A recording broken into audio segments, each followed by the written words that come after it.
President Joe Biden returned to the U.S. overnight after a trip to Israel, where he offered steadfast support to Prime Minister Benjamin Netanyahu and announced a deal with Egypt to allow humanitarian aid into Gaza. The president's visit was overshadowed by that deadly explosion at a Gaza hospital Tuesday. It fueled protests across the Middle East. NBC's Jay Gray has the details from Tel Aviv.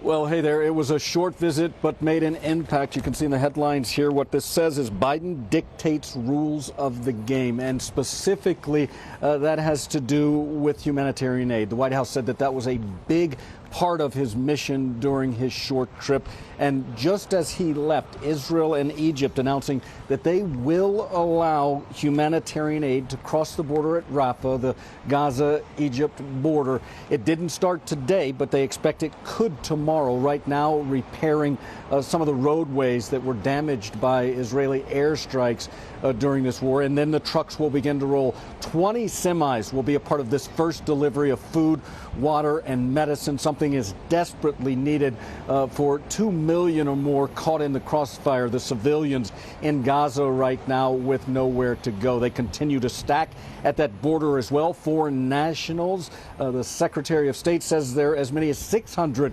American foreign nationals in Gaza right now, and they continue to find a diplomatic way to get some of those people going the other way across that border. All of this while at the border with Lebanon, the fighting is intensifying. There's a big concern that this could spread and eventually become another front in this war. We know today that anti-tank missiles were launched by Hezbollah fighters along that border into a kibbutz near the security fence there, and the IDF retaliating with artillery fire. And this is something that's been escalating over the last several days, with Israel moving more equipment, more troops into that region. So that's something that is being watched very closely as protests, thousands, have been spilling into the streets. Clearly, the frustration here, the tension is ramping up, and it's a very big concern, again, that this could spread across the region. That's the very latest right now here in Tel Aviv. I'm Jay Gray, NBC News.